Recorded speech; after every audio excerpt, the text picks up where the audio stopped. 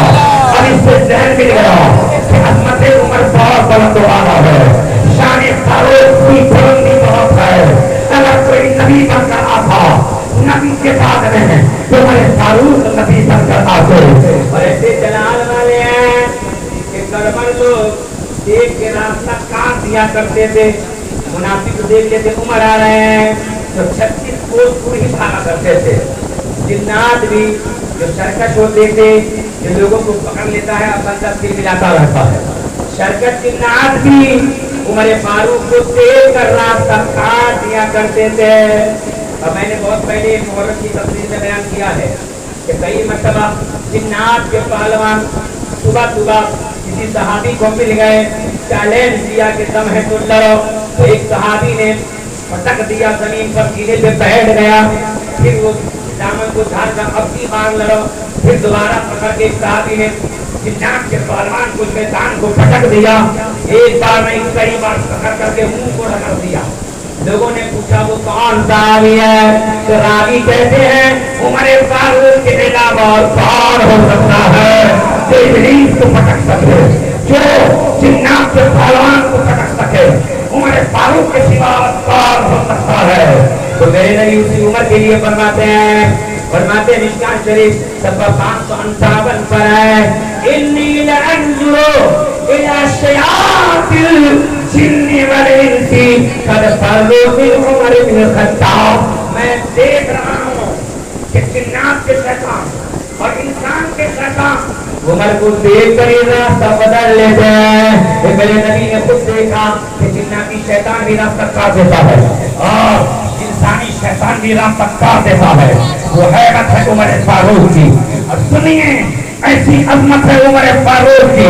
اس روایت کو امام حاکم نے اپنی بڑی مشہور زمانہ کتاب المستدرک علی الصحیحین جلد نمبر 3 میں لکھتے ہیں کہ قیامت ہوگی اور حساب و کتاب ہوگا.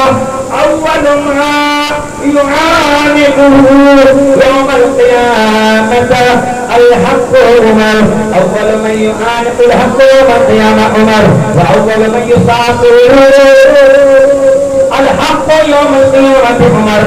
سب سے پہلے قیامت میں حق جس سے معانقہ کرے گا عمر فاروق ہوں گے, اور سب سے پہلے قیامت میں حق جب مصافحہ کرے گا تو عمر فاروق سے مصافحہ کرے گا.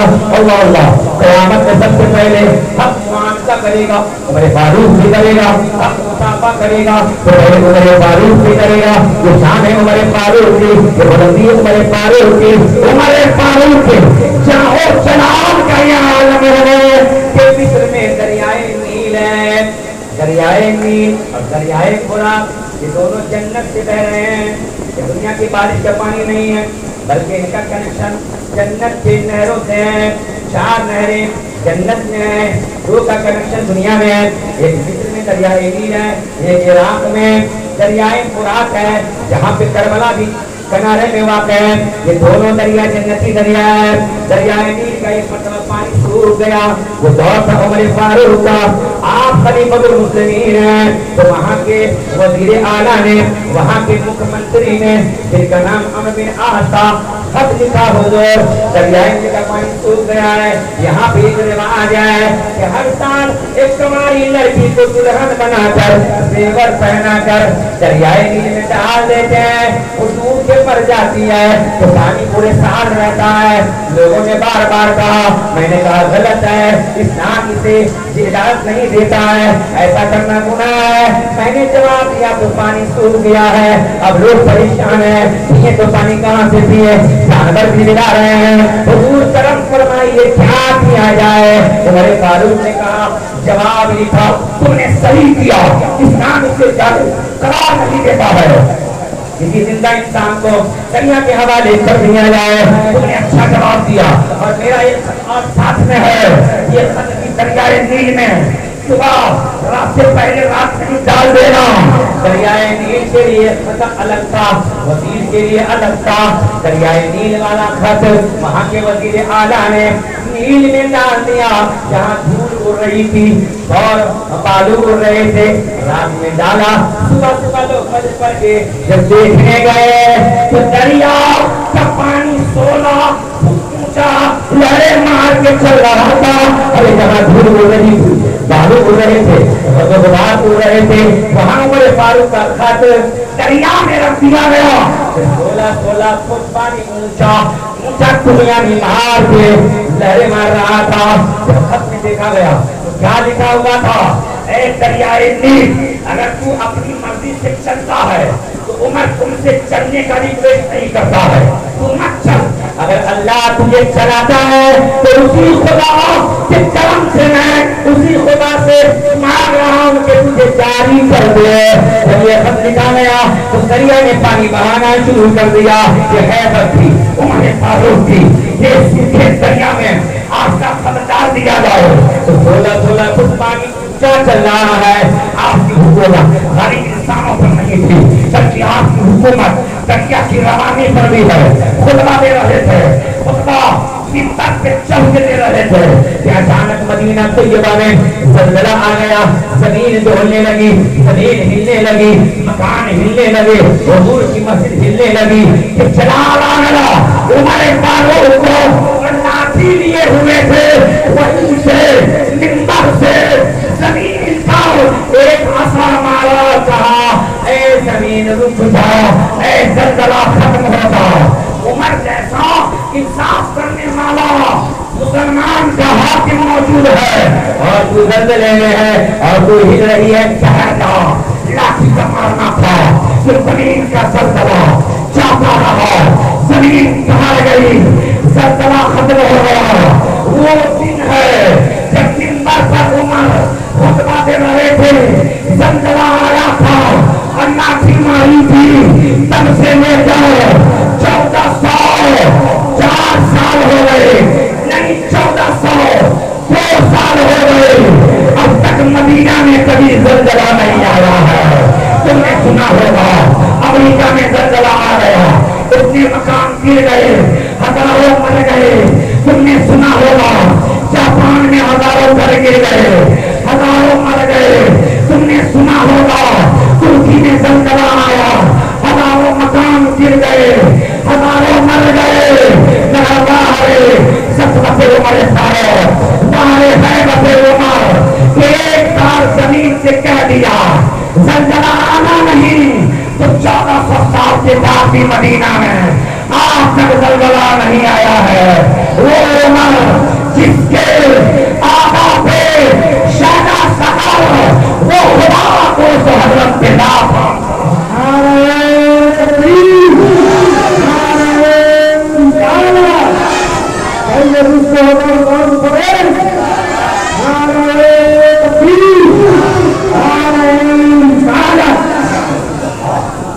وہ ہے چاہو چلاؤ. عمر فاروق رضی اللہ تبارک و تعالی عنہ اپنی کمائی سے کھاتے تھے, لیکن جب خلیفہ بن گئے تو کام بند ہو گیا. خالی مسلمانوں کے خیرخواہی کے لیے دینوں محنت کرتے تھے.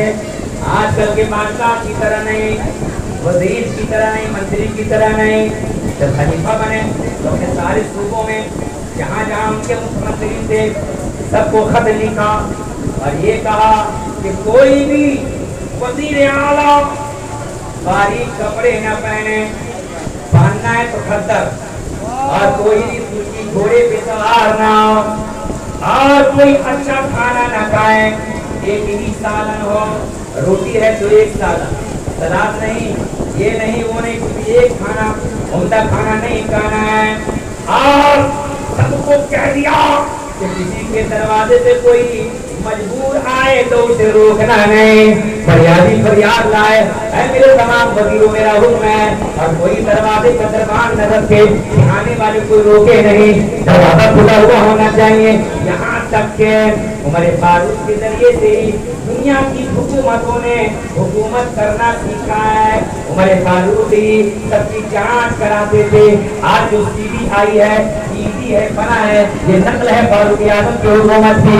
جب کسی کو کسی صوبے کا وزیر بناتے تھے تو پہلے روز یہ چیک کر لاؤ, تمہارے پاس کمرے کتنے ہیں, تمہارے پاس کپڑے کتنے ہیں, تمہارے پاس سونا کتنا ہے, تمہارے پاس چاندی کتنا ہے, تمہارے پاس بستر کتنا ہے, تمہارے پاس سامان کتنا ہے. پہلے لسٹ لیتے تھے تاکہ بعد میں اگر مال بڑھے گا تو پوچھیں گے ایک ہی مکان تھا, 4 کہاں سے آ گیا, سکہ 100 تھا تو 1 لاکھ کہاں سے آ گیا, سواری ایک ہی تھی 10 کہاں سے آ گئی, کپڑے 5 ہی تھے تو 500 کیسے آ گئے. وزیر بنانے کے پہلے لسٹ مانگتے تھے اور ہر سال انکوائری کرتے تھے. اب تمہارا مال کتنا ہے لکھ کر دو, اور جانچ کرواتے تھے. یہاں تک کہ بڑے بڑے صحابی سعد بن ابی وقاص جن کو نبی نے جنتی ہونے کا مجدد دیا تھا, اشرف وبشرہ میں سے جب ان کا حساب لیا تو مال بڑھ گیا, تو ان کے 2 مال کے 2 حصے کر دیے, آدھا دے دیا, آدھا اللہ کی راہ میں خیرات کر دیا. وزیروں کے لیے کام ہوتا تھا, مسلمان کے لیے سوچا کرتے تھے. تو لوگوں کو بنایا کہ اے لوگوں, میں پہلے محنت کی کمائی چاہتا تھا, کچی اینٹ بناتے تھے, مدینہ کے میدان میں جا کر اینٹیں بنا کر بیچا کرتے تھے. اور انہوں نے کہا اب تم سے کام ہو نہیں رہا ہے, راتوں دن مسلمانوں کے لیے لگا رہتا ہوں, میرے بچے کہاں کھائیں گے, اگر تم لوگ چاہو تو میرا وظیفہ مہینہ کچھ مقرر کر دو. تو تمام صحابہ نے مل کر جتنا ضروری تھا مقرر کر دیا.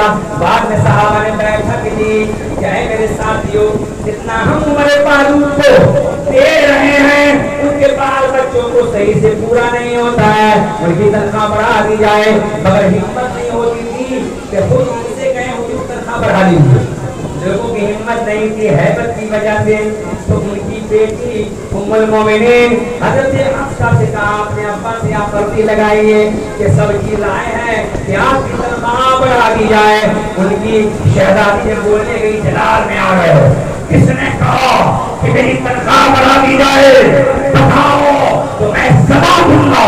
آج ہمارا حال یہ ہے, 8,000 تنخواہ ہوتی ہے تو محلے میں وہاں میلہ مچا دیتے ہیں, 15,000 تنخواہ ہے تو رونا روتے ہیں. وہ میرے پاؤں جن کو تنخواہ بڑھانے کے لیے کہا گیا تو جلال میں آ گئے, ان کی زندگی سے جینا سیکھو, ان کے رہن سکن سے جینا مرنا تم سیکھو. عمر فاروق رضی اللہ تعالیٰ عنہ مدینہ شریف کے میدان میں اینٹیں بناتے تھے اور اسے سر پہ لاکھ لاکھ کے بیچا کرتے تھے. یہاں تک اتنا آپ نے بوجھ اٹھایا تھا کہ سر کے بال آپ کے جھڑ گئے تھے. ایک بار اینٹ بنا رہے تھے, دوپہر کا وقت تھا اور دھوپ کی بڑی شدت تھی, تو آپ کی پیٹھ جلنے لگی, آپ کی پیٹھ جلنے لگی. تو آپ کا جلال و ہیبت دیکھیے, آپ نے اپنے سر کو اٹھایا, سورج کو دیکھ لیا تو سورج بھی ہیبت عمر کو برداشت نہ کر سکا, فوراً چہرہ چھپا لیا, اندھیرا چھا گیا. خیال آیا کہیں لوگ گمراہ نہ ہو جائیں کہ قیامت آ گئی ہے. کہا سورج واپس آ جا, واپس آ جا. یہ ہے جلال و ہیبت عمر فاروق. سورج کو دیکھیں تو ڈوب جائے, سورج سے کہتے تو اڑ جائے. حکومت خالی انسان پر نہیں ہے, دریا کی روانی پر ہے. خالی حکومت لوگوں کے دلوں پر نہیں ہے بلکہ زمین پر بھی ہے، آسمان کی طرف چمکنے والے آفتاب پر بھی ہے۔ ایسی حکومت کر گئے عمر فاروق رضی اللہ تعالی عنہ، اور 10 سال تک حکومت کی، 10 سال تک حکومت کی۔ 23 ہجری میں آپ کو ابو فیروز نے حملہ کر کے فجر کے وقت میں تلوار چلایا، پھر کن پٹی کٹ گئی گردن تک، یہاں تک کہ مسلح پہ آپ گر گئے تو لوگوں نے آپ کو بعد میں چھپایا کیونکہ فجر کی نماز کا وقت تھوڑا بچا تھا۔ تو خلیفہ المسلمین مسلح پہ پڑے ہیں، پیچھے سے ایک صحابی عبد الرحمن بن عوف گئے اور اللہ اکبر کہہ کے 2 رکعت فجر کی نماز پڑھائی، چھوٹی سی سورت تلاوت کی، پھر صحابہ نے عمر فاروق کو اٹھایا اور گھر لے کر گئے۔ ایک ہمارا آپ کا حال ہے، اگر ایک چڑیا آ جائے سب میں یہ ہوتا ہے ہمارے یہاں مسجدوں میں، صبح گھس جائے تو دھڑکن مچ جاتی ہے۔ یہاں مسلمانوں کا امام زخمی ہو کر مصلی کے پاس لیٹا ہے، لیکن نماز کا اہتمام کیا جا رہا ہے، نماز کا خیال کیا جا رہا ہے۔ عمر فاروق کا عالم ہے، جب وہاں میں آنکھ کھولی تو پوچھا اے لوگوں بتاؤ فجر کا وقت باقی ہے یا نہیں ہے، بتاؤ فجر کا وقت بچا ہے کہ نہیں بچا ہے؟ کہا لوگوں نے بچا ہے۔ پہلے ان کے منہ میں نبیذ ڈالی گئی تو سر سے بہ گئی، دودھ ڈالا گیا تو سر کے کفی سے بہ گیا۔ ایسے عالم میری عمر ہے، فجر کی نماز پڑھنا چاہتے ہیں، اللہ اکبر کی نماز کی پابندی ہے۔ مسلمانوں سوچو ذرا برابر بخار چڑھ جاتا ہے تو آپ تو آپ ہے، ہمارے امام بھی گھر سے نکلتے نہیں ہیں، ذرا برابر سردرد ہونے لگے تو ہمیں امام بھی جماعت کو چھوڑ دیتا ہے۔ یاد رکھو جب تک کہ کوئی مجبوری نہ ہو نماز چھوڑنا گناہ ہے۔ عمر فاروق کا سر کٹ گیا ہے، دودھ منہ میں ڈالتے ہیں سر سے نکل جاتا ہے، کھجور کا پانی منہ میں ڈالتے ہیں تو سر سے نکل جاتا ہے، پھر بھی نماز کا اہتمام کر رہے ہیں۔ کہا لوگوں میں کھڑا نہیں ہو سکتا، اے لوگوں بیٹھ نہیں سکتا، سر کو ہلا نہیں سکتا، تیمم کرا دو اور میرے سر کو قبلہ کی جانب گھما دو تاکہ عمر جاتے جاتے 2 رکعت فجر بھی پڑھ لے۔ یہی درس کبھی کے غلام نے دیا ہے، یہی درس عمر فاروق نے دیا ہے، یہی سبا کربلا کے امام نے شہید اعظم نے دیا ہے کہ نماز کسی حال میں مت چھوڑنا، نہ کعبہ میں نہ بیت اللہ کی دیواروں کے سائے میں نماز عشق ادا ہوتی ہے۔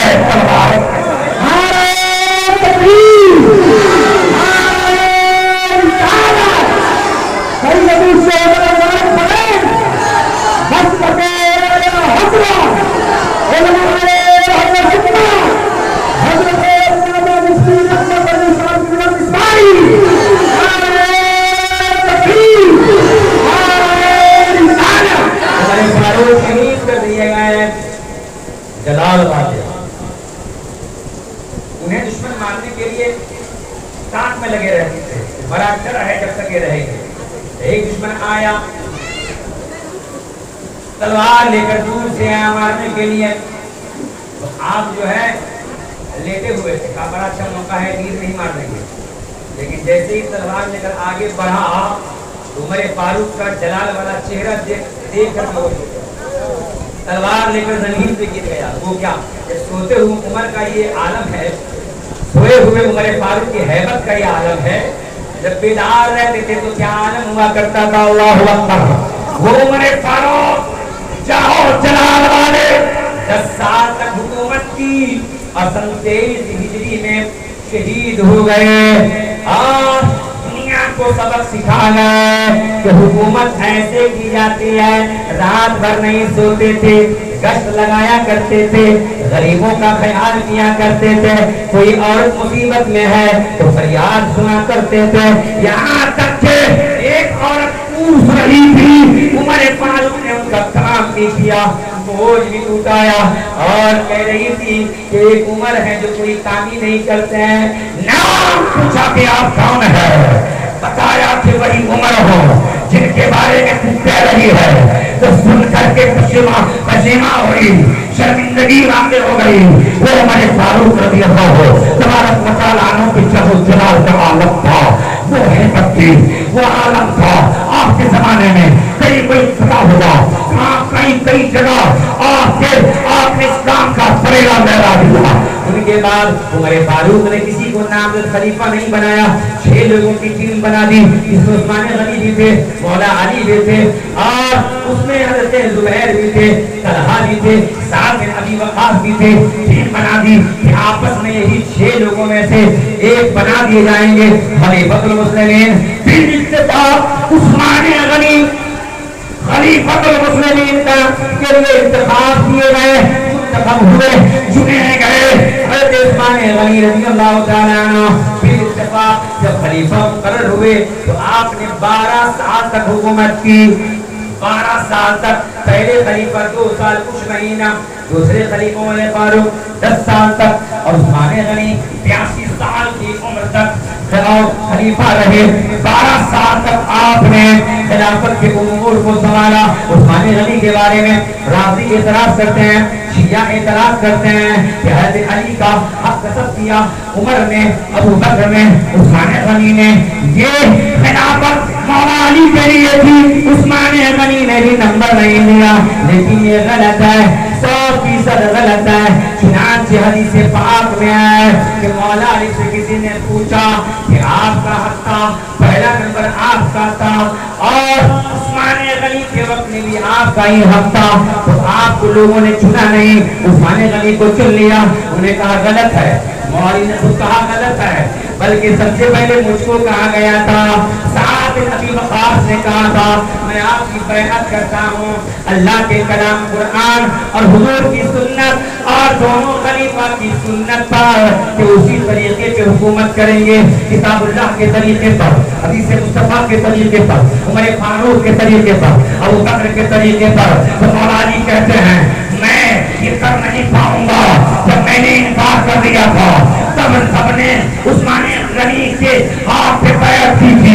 اللہ اکبر، سمجھ میں آ گیا۔ مولا علی نے پہلے انکار کیا، بعد میں عثمان غنی کی لوگوں نے بیعت کیا۔ تو الزام یہ غلط ہے رافضیوں کا، شیعوں کا الزام غلط ہے۔ عثمان غنی نے حق نہ دیا، بلکہ صحابہ نے پہلے انہی کے بارے میں کہا جب انہوں نے انکار کر دیا اور عثمان غنی کی بیعت کی گئی۔ اللہ اکبر، یہ شیعہ جھوٹے ہیں، یہ رافضی کذاب ہیں، محمد رسول اللہ پہ تہمت لگانے والے ہیں۔ مصطفیٰ کے دیوانوں علم حاصل کیا کرو، سنی علماء کے پاس بیٹھا کرو، حدیث مصطفیٰ سنا کرو، مسائل سنا کرو، تاکہ تمہارے علم میں اضافہ ہو۔ جب علم رہے گا تو شیعہ کچھ نہیں کر پائے گا، جب علم رہے گا تو شیعہ دھوکہ دے نہیں پائے گا، جب علم رہے گا تو عظمت صحابہ جو تمہارے دل میں پیوست ہے اسے کوئی نکال نہیں پائے گا۔ جب تمہارے پاس علم رہے گا تو اہل بیت اطہار کی عظمت کو پامال نہیں ہونے دو گے۔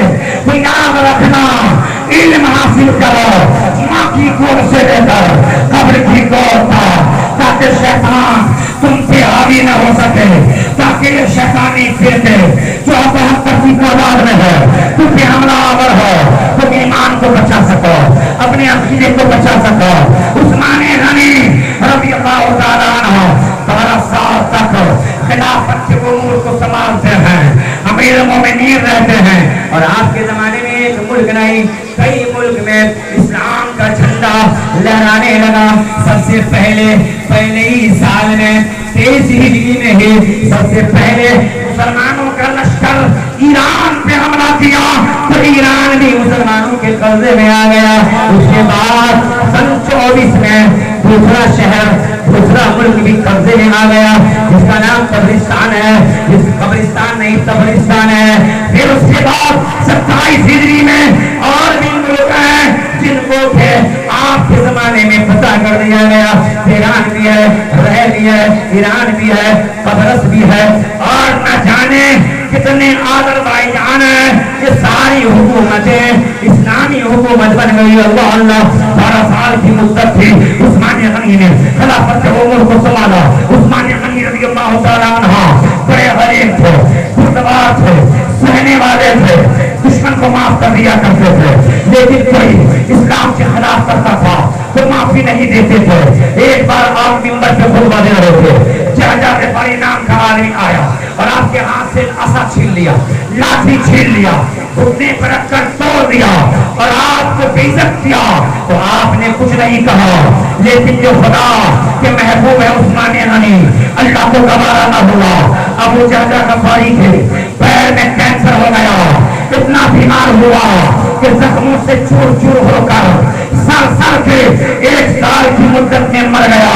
وہ عثمان اتنے حلیم مصطفیٰ ہیں، دودبار ہیں، دشمن کو بھی کچھ نہیں کہتے تھے، لیکن خدا تعالیٰ انتقام لیتا تھا، خدا تعالیٰ بدلہ لیتا تھا۔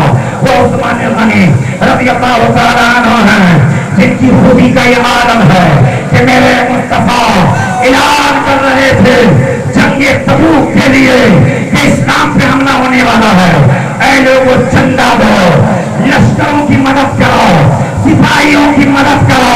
عثمان غنی کھڑے ہو گئے، حضور 100 اونٹ ماں پالان کے 100 اونٹ سامان بھر کے میں نے اللہ کی راہ میں دیا، لشکر کو دے دیا، سپاہ کو دے دیا۔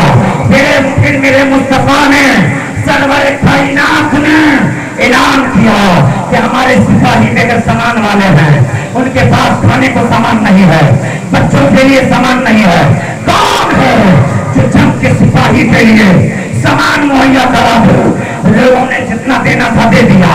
عثمان غنی کھڑے ہو گئے، یا رسول اللہ 200 پلان کے ساتھ سامان بھر کے میں لشکر کی امداد کر رہا ہوں۔ میرے مصطفیٰ نے تیسری بار اعلان کیا، کون ہے جو اسلحہ کے لیے، تیر و تلوار کے لیے، گھوڑا خریدنے کے لیے چندہ دے؟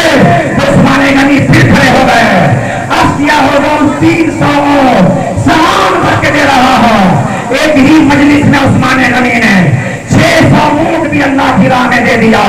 اور دوسری حدیث پاک میں ہے کہ 4.5 کلو سونا دوڑ کر گئے اور اپنے دامن میں 4.5 کلو سونا جو 1000 سکے کی شکل میں تھا نبی کے قدموں میں ڈال دیا۔